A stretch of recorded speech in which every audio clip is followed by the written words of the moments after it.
Hello दोस्तों, स्वागत है आपका इस यूथ एजुकेशन चैनल पे। जी हाँ, आज आपके सामने क्विज़ है जो कि सभी के सभी बच्चे इस क्विज़ में पार्टिसिपेट लेंगे और अपने जानने पहचानने सभी को ये क्लास शेयर कर दीजिए कि आज क्विज़ है। तो आज आपके सामने RRB, NTPC, SSC, IAS, UPSC हर लेवल और हर कंपटीशन लेवल में ये सारे क्वेश्चन आपको देखने को मिलेंगे।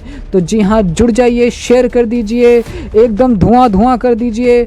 आप इस क्विज़ में पार्टिसिपेट लेके आप अपने ज्ञान को बढ़ा सकते हैं। तो जी हाँ, इनमें से जो देखिए कुछ को शुरू करते हैं। पहला सवाल, टाइम घटा जा रहा है, इनमें से सही अवोगाद्रो नंबर की पहचान कीजिए, जो कि आपने क्लास 9th में पढ़ा है चैप्टर 3 में। तो देखिए इसमें आंसर कौन सा है। तो जी हाँ, आपके सामने टाइम लिमिट घटी जा रही है और ये ऑप्शन डी करेक्ट है। देखते हैं क्या सवाल करेक्ट है। जी हाँ, सवाल एकदम करेक्ट है, जवाब भी करेक्ट है।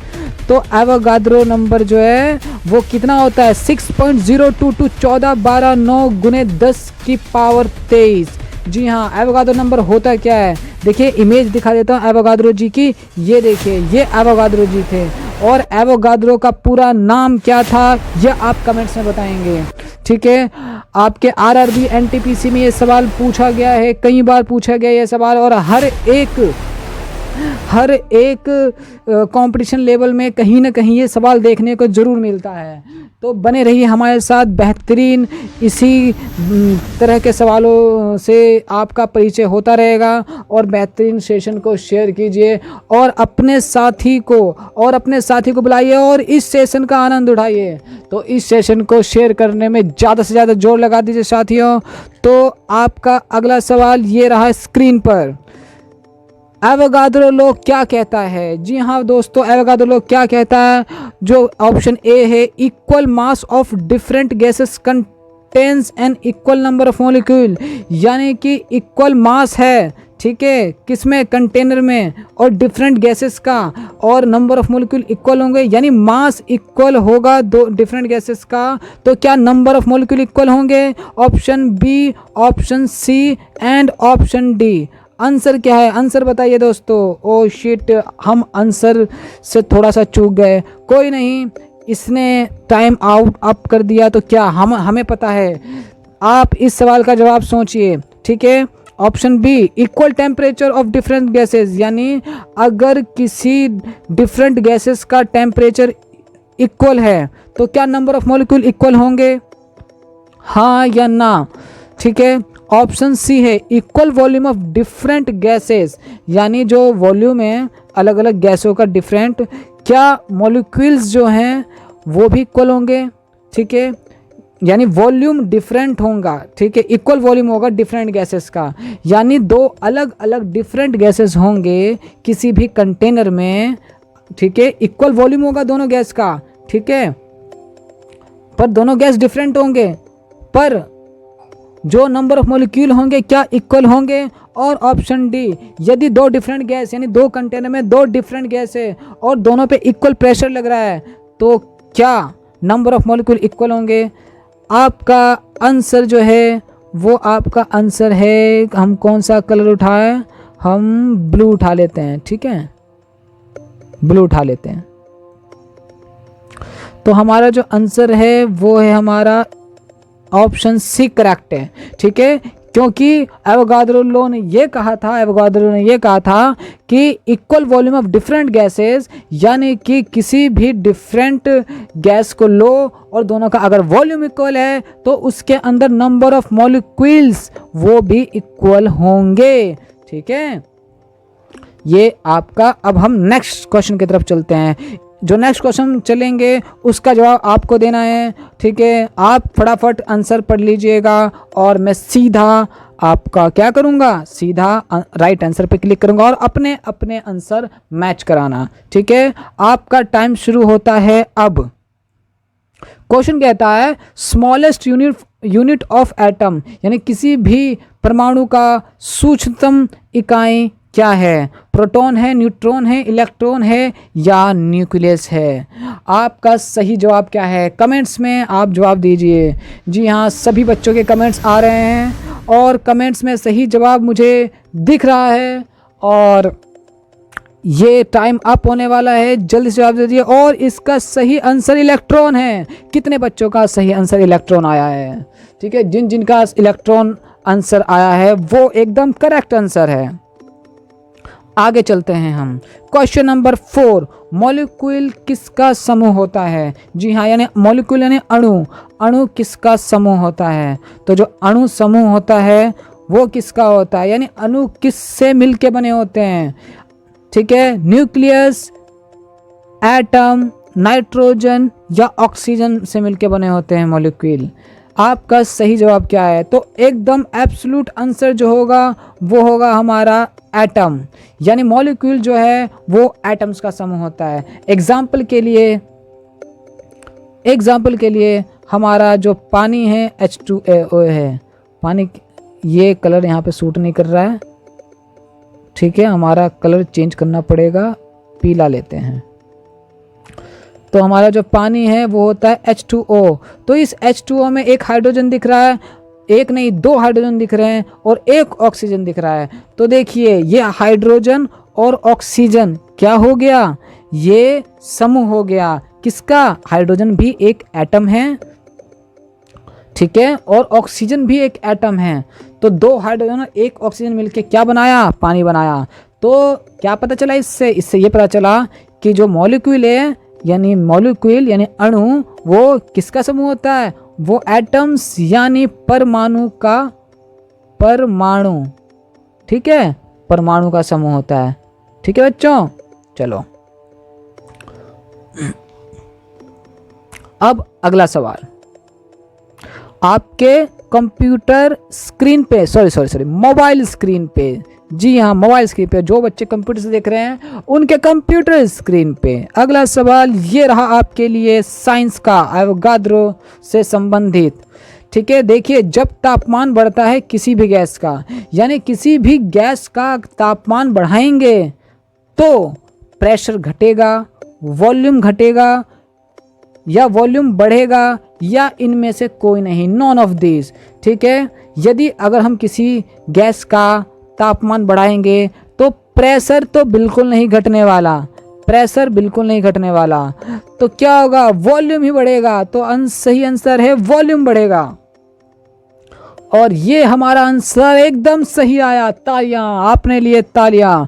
ठीक है, क्यों? क्योंकि जब भी किसी गैस का तापमान बढ़ता है तो उसका वॉल्यूम हमेशा बढ़ेगा, क्योंकि उसके पार्टिकल जो होते हैं वो एनर्जी को एब्जॉर्ब करके उनका जो रैंडम मोशन होता है वो काफ़ी ज़्यादा बढ़ जाता है। ऐसे भी आपको पता है कि फ्री ऑफ मतलब नंबर भी नहीं, अंतराण्विक स्पेस, यानी स्पेस को क्या कहते हैं हिंदी में? स्थान, यानी अणुओं के बीच में जो रिक्त स्थान होता है वो गैस में ऐसे भी सबसे ज़्यादा होता है। सबसे ज़्यादा हरकतें भी गैस के मॉलिक्यूल ही करते हैं। ठीक है, इधर उधर भागने का काम होता है। ठीक है, तो जैसे ही उसको टेम्परेचर मिलेगा तो गैस में क्या आएगी? एनर्जी आएगी, और जब एनर्जी आएगी तो क्या होगा? टेम्परेचर अणु के जो एटम होगा वो और ज़्यादा गति में आएंगे, एक्सपेंड हो जाएंगे। ठीक है, अगला सवाल आपके मोबाइल स्क्रीन पर ये रहा। प्रेशर अगर बढ़ता है किसी गैस पर एक कांस्टेंट टेम्परेचर पर तो वॉल्यूम बढ़ेगा घटेगा? पहले बढ़ेगा फिर घटेगा, पहले घटेगा फिर बढ़ेगा। अब क्या कर रहे हैं? किसी गैस पे प्रेशर बढ़ा रहे हैं। क्या कर रहे हैं? प्रेशर बढ़ा रहे हैं। तो प्रेशर बढ़ाएंगे तो क्या होगा? वॉल्यूम हमेशा घटेगा, और ये हमारा सवाल ठीक हुआ। तो हमारा सवाल ठीक हो गया। अब हमारा सवाल ठीक हो गया तो इसके पीछे कॉन्सेप्ट जानते हैं कि मान लीजिए ये हमारा क्या है? कंटेनर है। ठीक है, ये हमारा पिस्टन हो गया और ये पिस्टन हो गया और अंदर गैस हो गया। अगर इस पिस्टन को नीचे की तरफ दबाएंगे तो ये वॉल्यूम एक्सपेंड होगा या कंप्रेस होगा? तो जाहिर सी बात है कंप्रेस होगा। तो वॉल्यूम बढ़ाए यानी कंप्रेशन बढ़ाए, एक कांस्टेंट टेम्परेचर पे नहीं, अंदर का जो टेम्परेचर वो कांस्टेंट है, तो वॉल्यूम इसमें घटेगा बढ़ेगा? पिचकारी देखिए ना, पिचकारी को अगर हम दबाते हैं तो वॉल्यूम बढ़ेगा घटेगा? एब्सोल्युटली घटेगा ही। तो हमारा ये सवाल एकदम सही रहा। तो इस सवाल पे डालते हैं पानी, ठीक है, घर से पानी ले आना, इस सवाल पे डाल देना। तो जिन जिन बच्चों का ये घटेगा ऑप्शन यानी ऑप्शन सी आया है वो एकदम करेक्ट है, और जिन जिन बच्चों का नहीं आया है वो समझने की कोशिश करें कॉन्सेप्ट को और फिर टेस्ट लगाएं, ठीक है। अगला सवाल आपके स्क्रीन पर, यदि किसी गैस का टेम्परेचर, ठीक है, गैस का टेम्परेचर और गैस पर प्रेशर दोनों बढ़ेगा, ठीक है, यानी इस बार हम क्या कर रहे हैं, इस बार हम टेम्परेचर भी बढ़ा रहे हैं, यानी नीचे से आग भी दिए जा रहे हैं और ऊपर से पुश भी किए जा रहे हैं, ठीक है, यानी कि क्या, यानी कि एकदम कंफ्यूज, ठीक है। तो फिर भी इसका आंसर है ऑप्शन सी, यानी घट भी सकता है बढ़ भी सकता है, ये कंडीशन पर डिपेंड करता है। इसका मतलब क्या है, इसका मतलब ये है कि इसका एकदम फिगर बना के समझाता हूँ आपको, ऐसे समझ में नहीं आएगा। तो देखिए ये हमारा क्या हो गया, ये हो गया वापस पिस्टन हो गया, ठीक है, यानी कि टेम्परेचर हम इधर नीचे से टेम्परेचर दे रहे हैं, ठीक है, तो जाहिर सी बात है टेम्परेचर देंगे तो ये अप फोर्स लगाएगा, ठीक है, ऊपर की फोर्स लगाएगा, और प्रेशर अप्लाई करेंगे तो ये नीचे का फोर्स लगाएगा, ठीक है। तो इन दोनों का डिफरेंस जो है ना, ये नीचे का प्रेशर का डिफरेंस, ऊपर का प्रेशर का डिफरेंस, ठीक है, अगर ऊपर का प्रेशर ज़्यादा हुआ, ठीक है, इस जो अणु है उसकी तुलना में अणु जो प्रेशर लगा रही है, ठीक है, तब तो चलो घट जाएगा। अगर ऊपर का प्रेशर ज़्यादा हुआ तो, पर अंदर टेम्परेचर इतना ज़्यादा हुआ कि ऊपर का प्रेशर अगर मान लो दो बार तो नहीं 0.1 बार का है, कम बहुत ले लेते हैं, मान के चलते हैं, होता तो नहीं है, मान के चलते हैं कि ऊपर का प्रेशर 0.1 बार है, बट इस टेम्परेचर ने अंदर के मॉलिक्यूल को इतना एनर्जी दे दिया कि अंदर का मॉलिक्यूल जो एनर्जी लगा के जो प्रेशर एक्सर्ट कर रहा है, ठीक है, सरफेस पे, किसके सरफेस पे, कंटेनर के सरफेस पे, ऑल्सो पिस्टन पे, वो 0.1 बार से ज़्यादा रहा। तो 0.1 बार से अगर ज़्यादा रहा तो क्या होगा, तो होगा ये कि प्रेशर बढ़ेगा, और प्रेशर बढ़ेगा तो इस बार वॉल्यूम बढ़ेगा, एक्सपेंड हो जाएगा, क्योंकि जो जीता वही सिकंदर, जो हारा वो कमेंट में जवाब दे देना, ठीक है, ये मैं नहीं बताऊंगा। तो ये सवाल एकदम क्लियर हो गया। अब चलते हैं आगे। तो अगला सवाल आपके मोबाइल स्क्रीन पर, यदि किसी गैस का तापमान बढ़ता है और प्रेशर कम लगता है, ठीक है, अब तापमान बढ़ा रहे हैं, क्या बढ़ा रहे हैं, तापमान बढ़ा रहे हैं, प्रेशर कम लग रहा है, तो वॉल्यूम बढ़ेगा घटेगा, या काफ़ी ज़्यादा बढ़ेगा या कांस्टेंट रहेगा, none of this, option D. तो option A B C D इनमें से कौन सा ऑप्शन सही है, ऑप्शन हमारा सही है बी, काफ़ी ज़्यादा बढ़ेगा, ठीक है, एज नॉर्मल कंडीशन से काफ़ी, नॉर्मल कंडीशन की तुलना में काफ़ी ज़्यादा बढ़ेगा। और ये काफ़ी ज़्यादा क्यों बढ़ रहा है, चलिए इसका भी जवाब देते हैं आपको। वापस कंटेनर बनाएंगे हम, ये बन गया कंटेनर, ठीक है, अब कंटेनर और ये पिस्टन। अब देखिए टेम्परेचर हम बढ़ाए जा रहे हैं, और प्रेशर जो हम पहले लगा रहे थे ना, अब उसको कम कर दिया, यानी पहले लगाए थे 2 बार, अब हम लगाएंगे 1 बार प्रेशर में, ठीक है। तो अगर हम पहले 2 बार लगा रहे थे, अब हम 1 बार लगाएंगे, और ऊपर से टेम्परेचर भी बढ़ा दिया, यानी कि आग भी डबल कर दी, आग डबल एनर्जी डबल, यानी इसको हम डबल एनर्जी दे रहे हैं, और डबल एनर्जी दे रहे हैं तो क्या होगा, मॉलिक्यूल हरकत में आएंगे नहीं आएंगे, हाँ मॉलिक्यूल हरकत में आएंगे, और जब मॉलिक्यूल हरकत में आएंगे तो क्या करेंगे, धक्का देंगे, दीवार को तोड़ के चीर के फाड़ने की कोशिश करेंगे। अगर इसमें इतनी हिम्मत आ गई, ठीक है, कि तोड़ फोड़ दे तो तोड़ फोड़ भी देंगे, परंतु अभी हिम्मत इसको बाउंड करके रखते हैं, अभी नहीं है इसमें इतनी हिम्मत, ठीक है। तो क्या होगा, ये ऊपर की तरफ पहले से ज़्यादा फोर्स लगाएगा, और जब पहले से ज़्यादा फोर्स लगाएगा तो ऊपर से इसने भी फोर्स कम कर दिया एज कंपेयर बिफोर, तो क्या होगा, एक्सपेंड कुछ ज़्यादा नहीं हो जाएगा। तो आंसर क्या होगा, बी, काफ़ी ज़्यादा वॉल्यूम बढ़ेगा। तो आशा करते हैं ये सवाल आपको समझ में आ रहा होगा, कमेंट्स आप जवाब दे रहे होंगे। इस क्लास को लाइक, शेयर और जो रेड बटन दिख रहा है जी हाँ, youth education with Nitesh sir के जस्ट सीधा जाएंगे तो एक सब्सक्राइब का लाल बटन दिखेगा, तो उस लाल बटन को कृपया करके दबाएंगे तो बहुत मेहरबानी होगी, ताकि हमारा उत्साह भी बढ़ेगा और ऐसी ही बेहतरीन वीडियो के लिए हम बहुत ज़्यादा अग्रसित भी रहेंगे। ठीक है, इतनी ज़्यादा हिंदी समझ में नहीं आती है, कोई दिक्कत नहीं है, आपको इंग्लिश में समझा देते हैं। ठीक है, अगर आप रेड जो बटन है उसको सब्सक्राइब का बटन दबाएंगे और नोटिफिकेशन ऑल कर देंगे तो होगा क्या, हमारा क्या बढ़ेगा, हमारी एक्साइटमेंट बढ़ जाएगी। ठीक है, अब एक्साइटमेंट बढ़ेगी तो एक्साइटमेंट बढ़ता है तो क्या होता है, अच्छे अच्छे वीडियो आते हैं। ठीक है, तो कृपया करके जाएं और दबाएं, और हाँ, शेयर करना बिल्कुल ना भूलें, शेयर में ही तो जान है। ठीक है, शेयर होगा तभी तो इंडिया पढ़ेगा। चलते हैं आगे, अगला सवाल, सवाल नंबर 9। यदि किसी गैस का तापमान घटता है, क्या घट रहा है दोस्तों, गैस का तापमान इस बार घट रहा है और प्रेशर काफ़ी ज़्यादा लगता है, प्रेशर ज़्यादा लग रहा है, तो गैस का वॉल्यूम इस बार क्या होगा, काफ़ी ज़्यादा घटेगा, स्थिर रहेगा, नॉन ऑफ दिस, या बढ़ेगा। तापमान घट रहा है, याद रखना हम नीचे से एनर्जी कम दे रहे हैं और प्रेशर ज़्यादा लगा रहे हैं। ठीक है, तो क्या होगा, तापमान बढ़ेगा घटेगा, बढ़ेगा घटेगा, स्थिर रहेगा। जल्दी बताओ जल्दी बताओ जल्दी बताओ। तो आंसर होगा इसका नॉन ऑफ दिस। क्या लगता है, सही आंसर है? अरे ये जल्दबाजी में गलत आंसर तो नहीं दबा दिए? हाँ जी, गलत आंसर दबा दिए, क्योंकि मुझे लगा ये काफ़ी ज़्यादा बढ़ेगा लिखा है, तो इसका सही आंसर है काफ़ी ज़्यादा घटेगा। इसका सही आंसर क्या है, काफ़ी ज़्यादा घटेगा।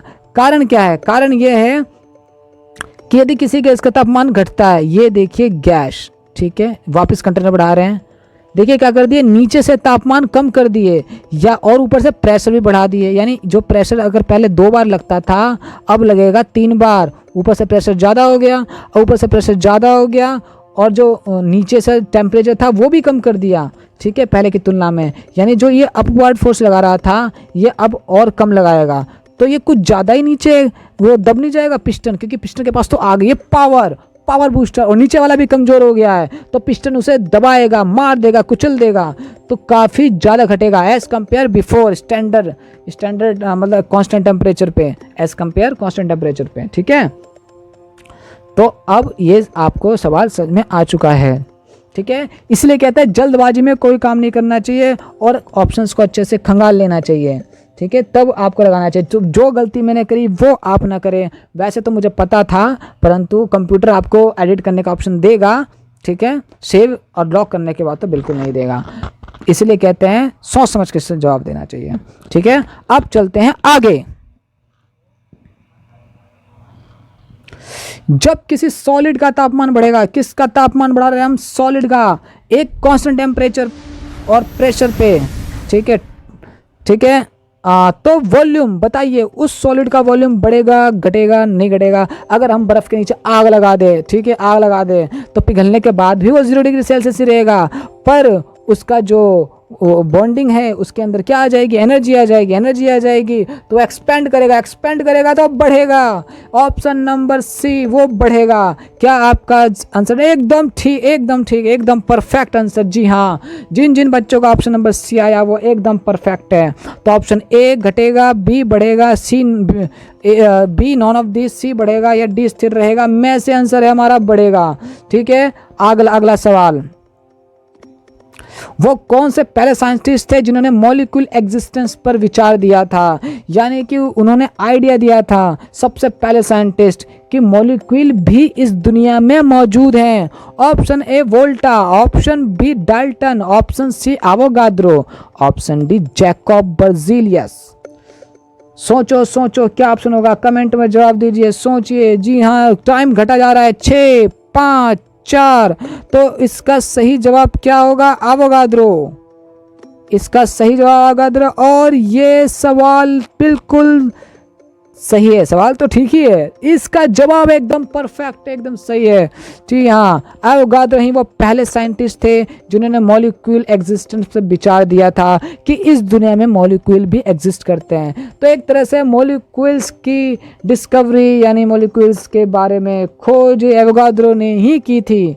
ठीक है, पर इसको प्रूफ प्रूफ होता है वो नहीं दे पाए। ये हाइपोथेसिस ही बन के रहा एवोगाद्रो जी के ज़माने में। हाइपोथेसिस मतलब परिकल्पना, यानी कि कोई भी आइडिया यानी कोई भी एग्जिस्टेंस पहले परिकल्पना होती है, फिर थ्योरी में बदलती है, फिर प्रैक्टिकल होता है, फिर प्रूफ होता है और फिर वो सामने रखी जाती है और वो सच्चाई बन जाती है, जिसे कहते हैं यूनिवर्सल ट्रूथ।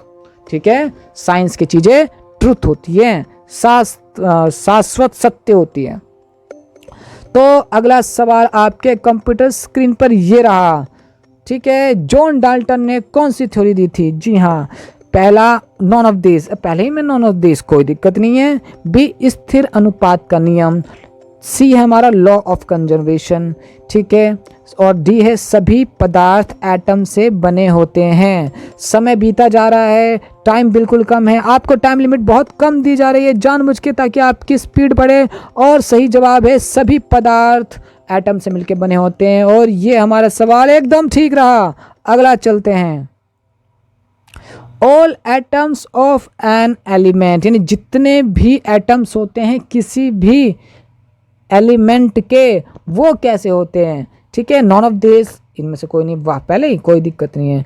डुप्लीकेट, यानी सारे एक दूसरे के डुप्लीकेट होते हैं। सारे आइडेंटिकल, यानी सबकी एक अलग पहचान होती है। सारे सिमेट्रिकल, यानी सब सेम टू सेम होते हैं। ठीक है, एकदम तुच्छ और बच्चों वाला सवाल है।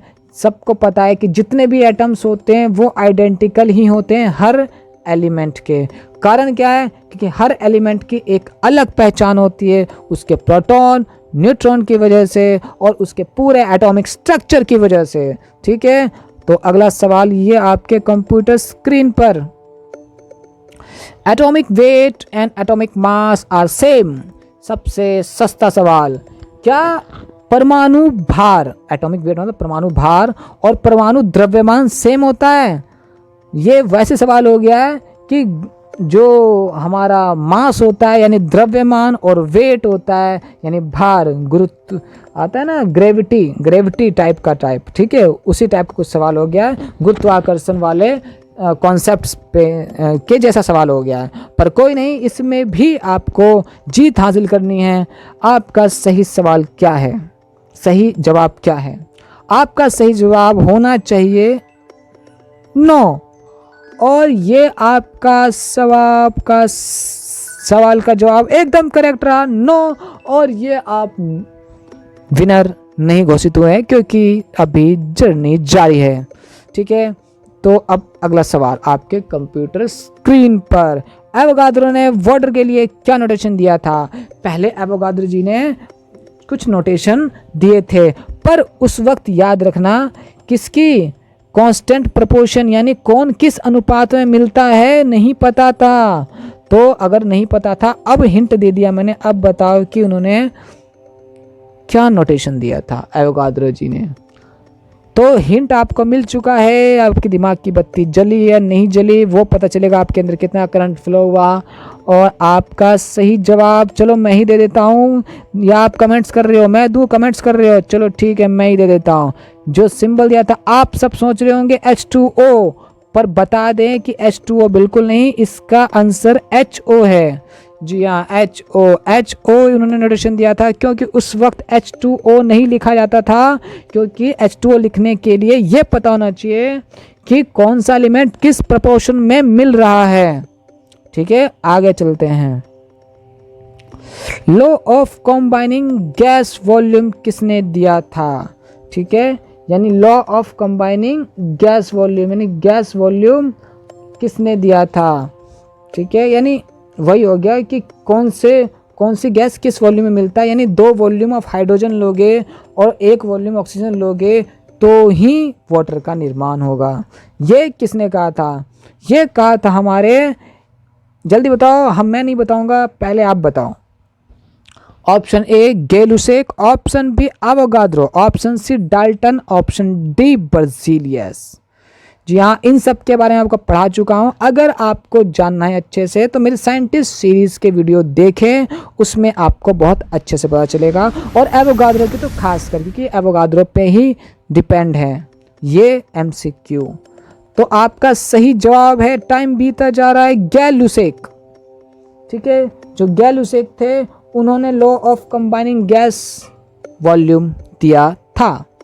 अब अगला सवाल आपके स्क्रीन पे देखते हैं कौन कौन सही जवाब दे पाता है। और ये रहा क्वेश्चन, वो कौन से साइंटिस्ट थे जिन्होंने एवोगाड्रो लॉ से असहमत थे।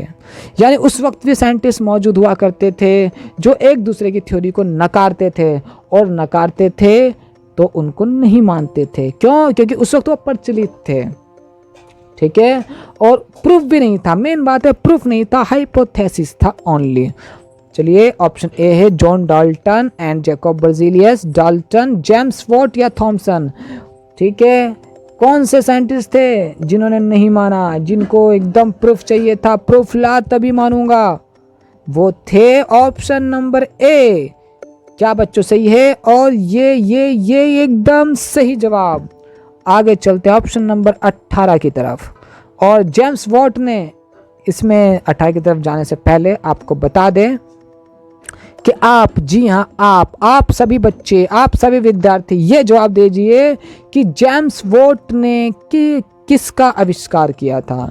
जी हाँ, जेम्स वॉट ने किसका आविष्कार किया था, ये कमेंट्स में मुझे चाहिए और आपकी दिमाग की बत्ती चलनी चाहिए, ठीक है।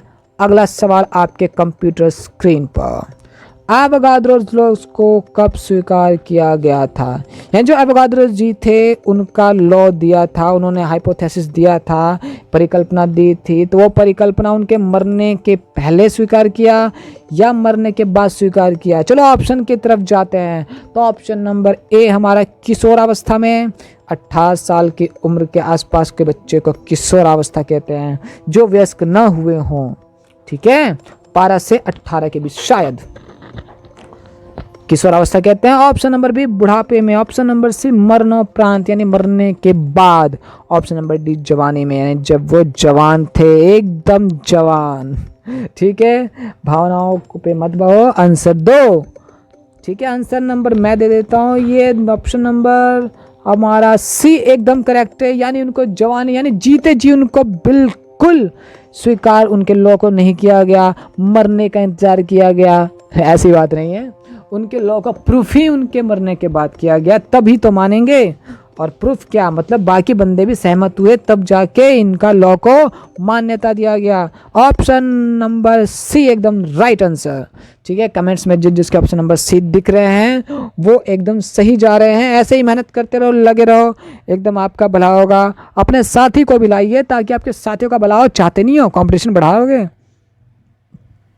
कंपटीशन बढ़ाना चाहते हो क्या? ठीक है, तो कंपटीशन बढ़ाओगे नहीं तब भी तो आप जीतोगे कैसे? क्योंकि जीतता वही है जो कंपटीशन करके एकदम सफल होता है, ठीक है। उसके जज्बात, ताकत ही अलग होती है। तो ज़्यादा से ज़्यादा शेयर करिए इस वीडियो को, तभी तो मज़ा आएगा जब 100 स्टूडेंट के बीच में आप पहचाने जाओगे। मेरा तो टारगेट है 100 से भी ज़्यादा हो, कम से कम 1000 तो हो, पर कोई नहीं। आगे चलते हैं। नेक्स्ट क्वेश्चन आपके कंप्यूटर स्क्रीन पे ये रहा, एवोगाड्रो नंबर को सबसे पहले किसने कैलकुलेट किया था? सबसे पहले कैलकुलेट एवोगाड्रो नंबर को किसने किया था, जिसकी वजह से एवोगाड्रो लॉ को मान्यता प्राप्त हुई। यानी कि एवोगाड्रो लॉ इन्हीं की वजह से सफल हो पाया। एवोगाड्रो लॉ यानी एवोगाड्रो नंबर खोजेंगे तभी तो एवोगाड्रो लॉ सफल होगा।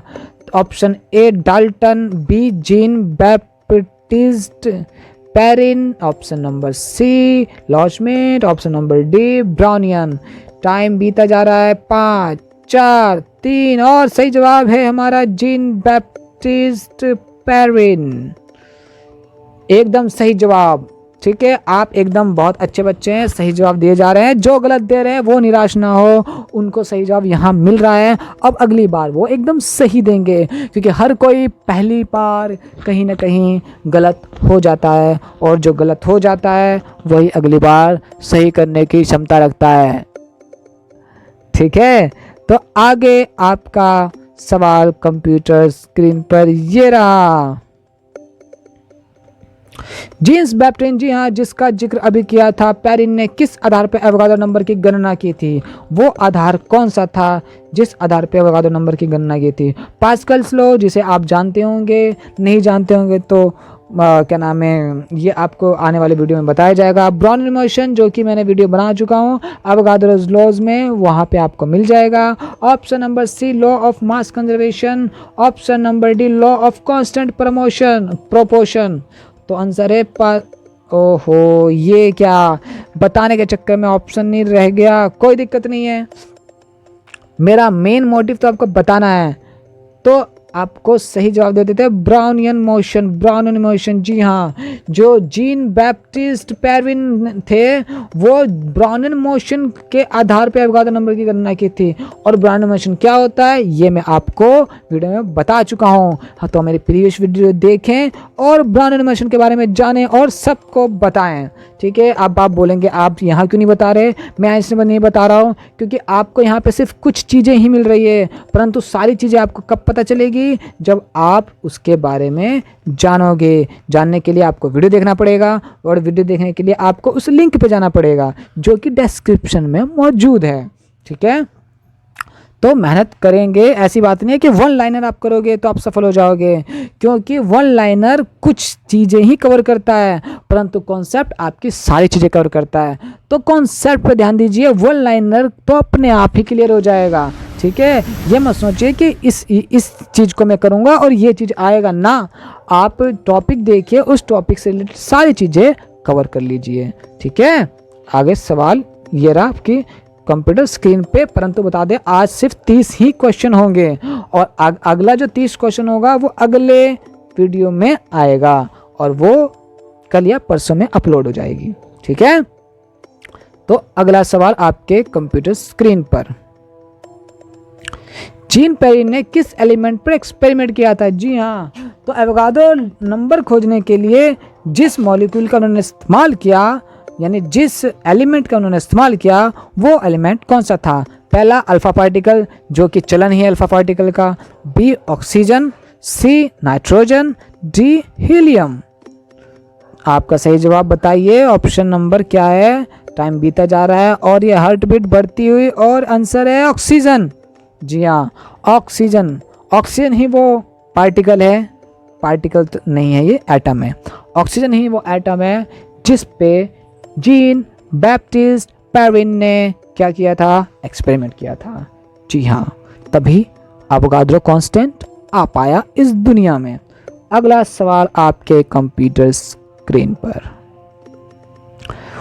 What is लॉचमेंट constant. एवोगाद्रोस लॉज की तरह लॉचमेंट ने भी लॉज दिया, बट जो लॉचमेंट लॉज था ना वो आइडियल गैस पे था। ठीक है, नॉर्मल गैस पे नहीं था। ठीक है, उन्होंने आइडियल गैस पे ही अपना एक्सपेरिमेंट किया। ठीक है, पर एक्सपेरिमेंट करके उन्होंने नंबर ऑफ पार्टिकल बताया आइडियल गैस पे। ठीक है, 0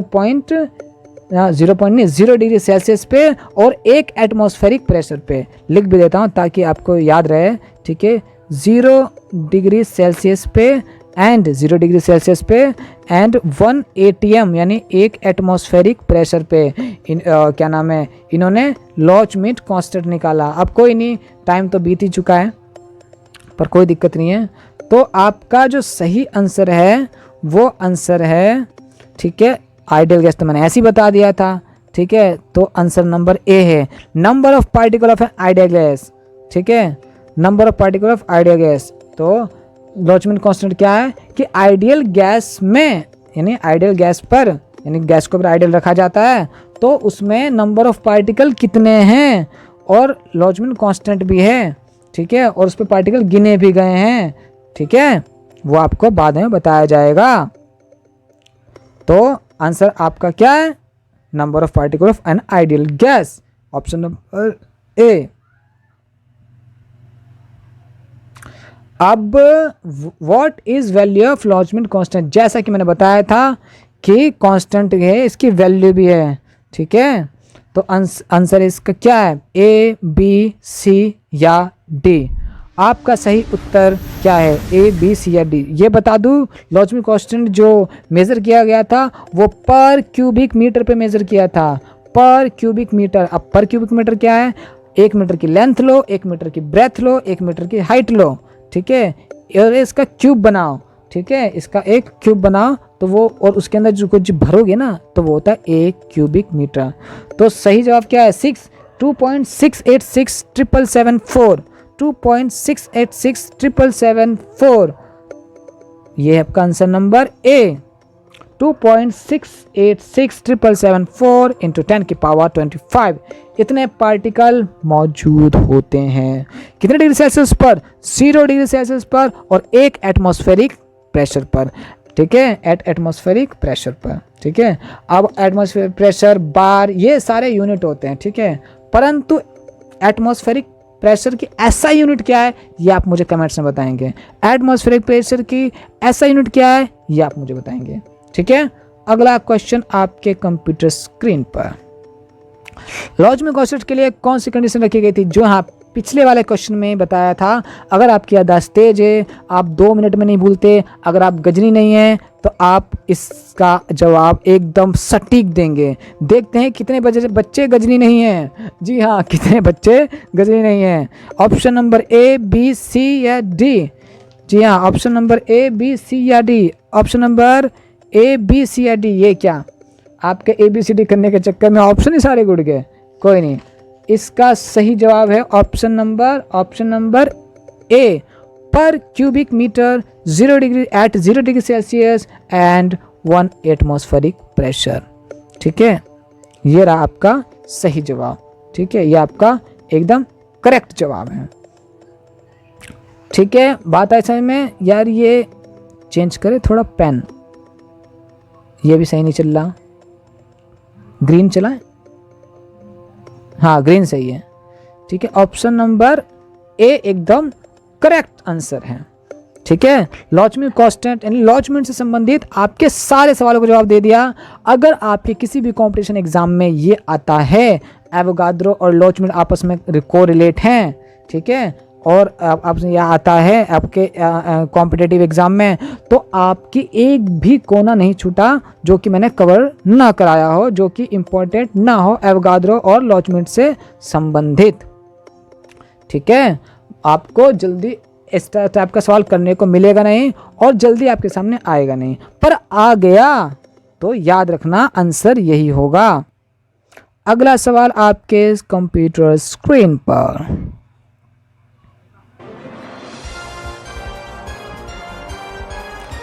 ये क्या इतने में ही सवाल खत्म? कोई नहीं, आज के लिए इतनी ही वीडियो काफ़ी है। अगली वीडियो का इंतज़ार करें और इस सेशन को ज़्यादा से ज़्यादा शेयर करें, ठीक है।